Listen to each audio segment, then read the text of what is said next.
Hey everybody, so today I am going to do a little tutorial on how to do some photo retouching for portrait photography. It's a little bit different than the whiskey photos I typically do, but I do a lot more photography than just the product shots that you see. So hopefully this is something you guys can use if you're looking to do any senior portraits or wedding photography or anything like that. But it's just going to be a quick, kind of down and dirty, easy way to make skin look a lot more smooth or natural without the blemishes and any blotchiness or anything that comes in some of the skin. So if you see here, I'm going to zoom in. This is the after. This is kind of what we're working towards.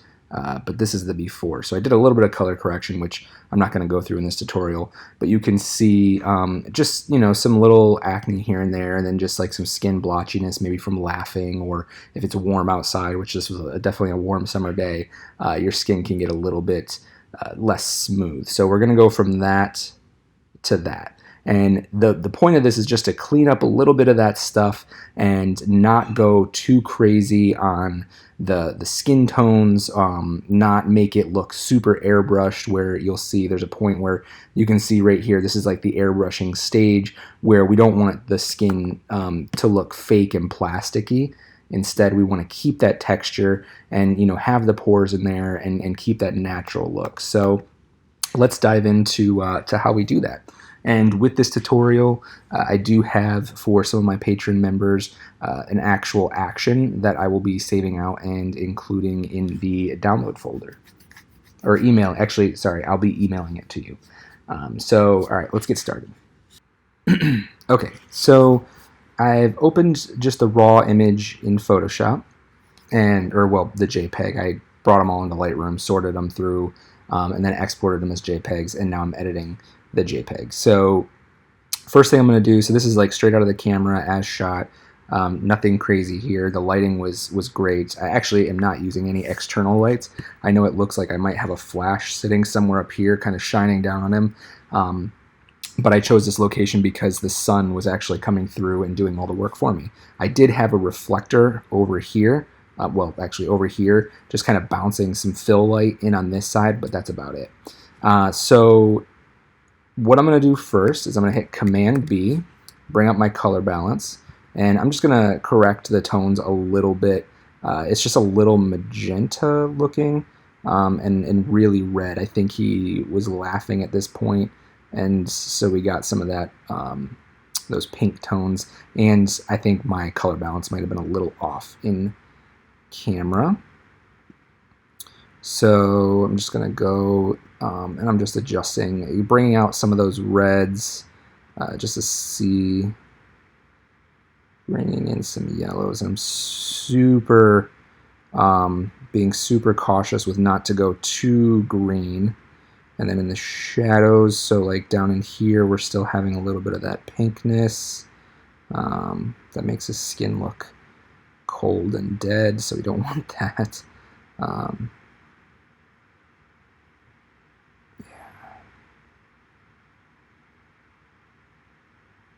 Right there. I think I like that.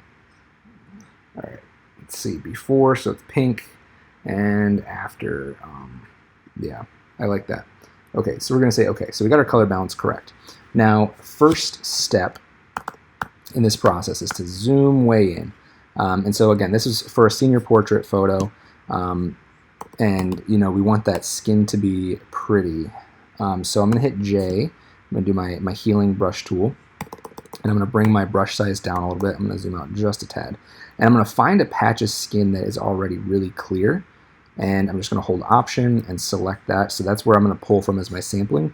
And I'm just going to go around and quickly get rid of any of these blemishes.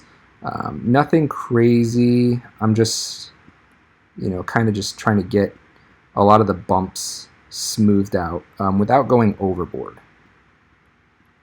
So I'm just finding any little red bumps, anything, maybe there was some razor burn or something up in here, or somebody had acne or anything like that. And again, it could just be like maybe the blotchiness in the skin, or maybe you had a makeup artist and maybe there was like a streak or something.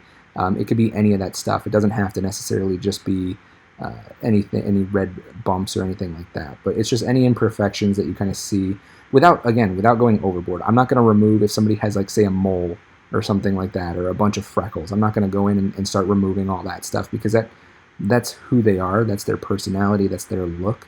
I'm not going to get rid of that. Unless, of course, the client is like, no, please Photoshop this out, then I'll do it. But I'm not going to do that inherently, because I don't want to get rid of their essence of who they are and what they look like. So again, I'm just going and finding anything that kind of stands out as like a skin imperfection, and anywhere where there's a little bit of shine like that, where it's like a little bit excessive, I might get rid of as well. And same with like up here, so that the shine is a little bit heavy on the forehead, and I might just use this tool to kind of just go in and soften it up a bit without going like too overboard. Like, you still have the brightness there, but it's not like super shiny. And we'll bring some of that back, and you can see, because I'm pulling from a sample here of his skin, I'm still getting like skin texture. You can see it in there. It's not, crazy textured or anything like that, but it's not also like super smooth as if I was pulling from, I don't know, somewhere like out here or something like that. So I'm pretty happy with what we have there. Now, one thing, everyone's a little bit different on this. I don't tend to pull away like the bags under the eyes, so some people really like to kind of come in here and clean this up and get that out. I don't know, it looks a little unnatural to me. There are ways to kind of soften that, but for this shot, I'm not going to touch those. That's just not something I prefer to do. So next thing, we have our, you want to make sure you come through, oh, I forgot the arm. You want to make sure you come through and actually do this first, because when you add your texture layer, it's going to pick up the texture from this background layer, and that is, you want to make sure that it doesn't have those blemishes in that texture, or else you will get those bumps added back in. You won't necessarily see the coloring of them, but you'll see the skin would be more bumpy. So nothing crazy on the arm. Like I said, like freckles, things like that, I leave those in unless otherwise asked to take them out. So already the skin, this is looking a lot better, and it's a lot more clear, and you could totally leave it at this and be done. But you can kind of see, again, the shininess right here. Maybe the tones in the skin aren't as even. It's a little yellow here, it's a little pink up here, and we just kind of want to even that out without making it look super fake. So what we're going to do, we're going to right click, we're going to duplicate layer. You can Command J. Actually, yeah, I'm just going to Command J. That's a lot easier. So Command J duplicates my layer, and I'm going to name this blur. And then you can Command J again, and I'm going to name this texture.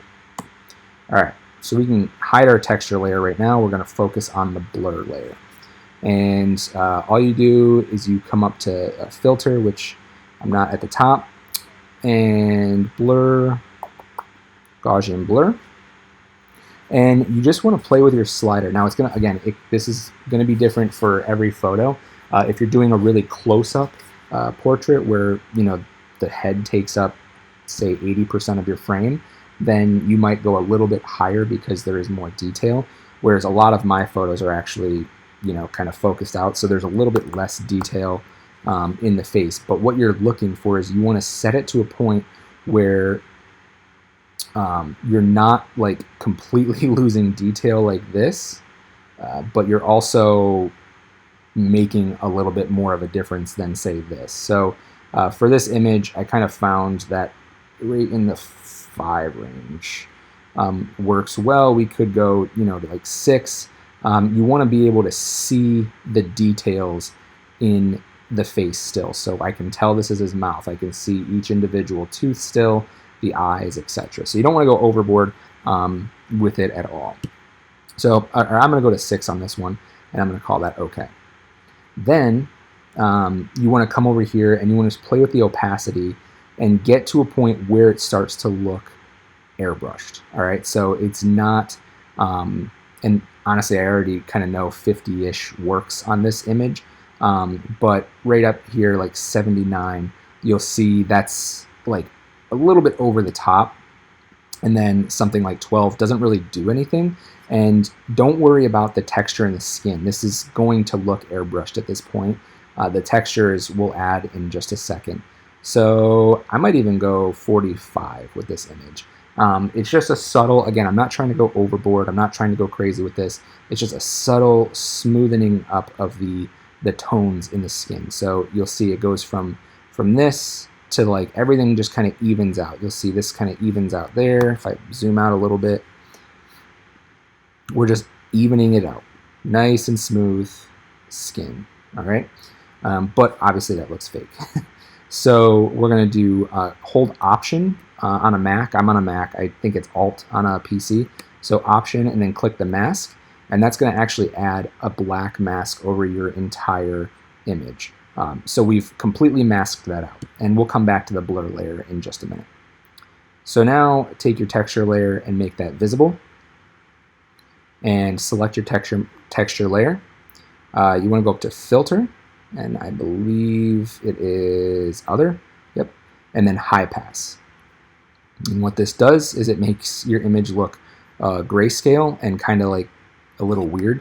But all it's doing is really focusing on the texture of the image. It's kind of getting rid of all color, and you can do this as this is also a technique you can use if your image is ever so slightly out of focus. If it's really out of focus, then it's not going to work. But if it's ever so slightly out of focus, you can actually do this to help sharpen it up a little bit without using like the sharpen tool in Photoshop, and it'll help make it look like you got the focus. So if you ever have a slightly blurry photo, maybe the focus is, you know, right here on the nose, but not in the eyes, you can do this to help sharpen it up.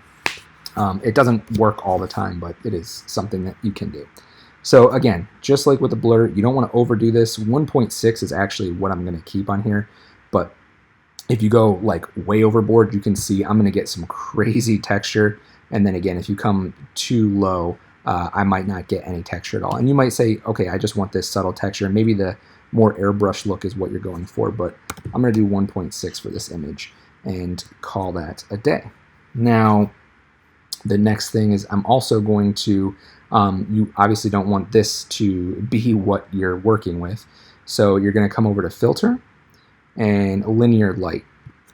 And all that does is that keeps the color. See how it doesn't change any of the colors or anything like that of my image, but you get that texture back in. Now my blur layer is completely masked, so that's why my texture looks crazy right now. So we're going to do the same thing with the mask as we did before, Option or Alt, and click on the mask, and now we have our mask. Now all we're going to do is select our blur layer, hit B for our brush tool, increase the size, and make sure that white is selected. And now we're going to paint in our blur or our airbrushed layer. And it's just going to give us this even tone. You can see it's starting to work its way in. And again, I try to stay away from any hair because that just kind of looks funny. The eyes, and then also the mouth. I'm really focusing only on the skin itself. Come up in here, decrease my brush size, and come up in here a little bit just to make that look consistent. Just get right around the eyebrows. And if you're ever like, I don't go too crazy on like making sure my mask is completely perfect.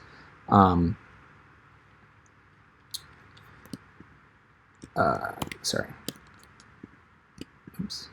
Option. There we go. But you can hold Shift Option or Shift Alt and click on your mask and come in here and just kind of refine it a little bit just to get this kind of onion skin on it. Just so you know that it's where you want it to be. You can paint that in. Yeah, I try to make sure the hair and stuff is kind of kept properly. And come in here, and I don't usually do this because again, you'll see it doesn't make much of a difference doing this. So again, Shift Option or Shift Alt, click on that to get rid of that. So already our tones are looking really good. The skin is looking great. It's nice and even, but again, it has that kind of airbrush look to it.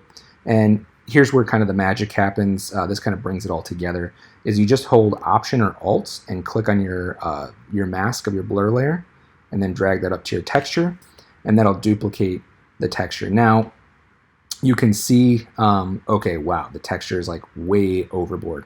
So all you do is you come up here, and again, you just reduce that opacity of this layer, let's say like 40, until you get to a point where you like it. So if I click that off, click it on, again, you kind of want the texture to match like these parts that aren't masked so that you have a consistent look. So I think the 40 looks pretty good. Let's just zoom out a little bit. And again, this is this is after the retouching, and then that's after the airbrushing. So it doesn't look super airbrushed. It's very subtle, and that's my preference, is very subtle. I don't want it to be overboard. And again, I wouldn't necessarily do this on all my photos. You might have you might be more of a professional and have like a makeup artist or something on hand and not really need to do this, but every once in a while there's a little imperfections that you might want to correct, and this is a great way to do it. So I really hope that helps. Another thing you might notice is I didn't do the arms. You can do that, and I'm actually going to go back in here a little bit and kind of Photoshop out these. His hands were in his pockets, so I'll Photoshop those out. But that's that's pretty much just making the skin look good. And when you zoom all the way out, it's like crazy subtle, but it does make all the difference, especially when you're printing these out or they're in a yearbook or anything like that. So hopefully this really helped you, and it's a quick little way to make the skin just look that much better and that much cleaner. And yeah, if you have any questions, definitely reach out. And again, like I said, I will be putting this action, everything you just saw, I'll be putting this action or emailing this action to certain patrons of certain levels for you guys to use on skin retouching. And then you can go in and kind of refine each layer as you see fit. So again, hopefully this helped you out. And yeah, let me know if you have any questions.